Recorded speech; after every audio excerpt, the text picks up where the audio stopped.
எனக்கு ஒரு லாஸ்ட் 3 படங்களுமே வந்து எப்படி ஒர்க்காக நான் எப்படி அதை ஃபேஸ் பண்ண ஆரம்பிச்சேன்னா, ரொம்ப குக்குலெல்லாம் ஹெவியாக போயிட்டு பண்ணது எல்லாமே ரொம்ப இன்டென்ஸாக எடுத்து பண்ணது வந்து எனக்கு லைஃப் ஒன்று தரும்ல. லாஸ்ட் படத்துலேயே நான் சொல்லியிருந்தேன் அதை.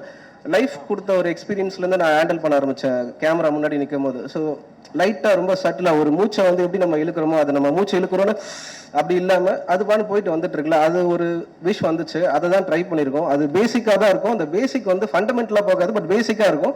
அது ஒர்க் ஆகும்னு நம்புறேன். அது லப்பர் பந்துலையும் கிடச்சிது ஜனங்க கிட்ட இருந்து. ஐ விஷ் இந்த படத்துலையும் அது நடக்கும்னு நான் நம்புறேன். ப்ளஸ் நீங்கள் லப்பர் பந்துக்கு பெரிய சப்போர்ட் கொடுத்தீங்க, இதுலேயும் இருக்கும்னு நான் ஆசைப்படுறேன். இப்போ குட்டி குட்டி கதைலாம் சொல்கிறாங்களே, இப்போ உங்கள் வருஷம் ஏதாவது குட்டி கதை வச்சிருக்கீங்களா சொல்கிறதுக்கு? ரொம்ப ஸ்டீல் இல்லை இல்லை ஏதாவது குட்டி கதை ஏதாச்சும் யாருக்காவது ஏதாவது பகிர்ற மாதிரி இருந்தா? என்ன காற்று வெயில் மழை எல்லாருக்கும் அது வந்துட்டே இருக்கு. அதனால பூமி பெருசு, ஹீட் ஆகுது, அப்படி இடம் இல்லை, தண்ணி இல்லைலாம் இல்லை, எல்லாம் சூப்பராக இருக்கு. அந்த எனர்ஜியில் நம்ம வந்து வாழலாம் ஜாலியாக.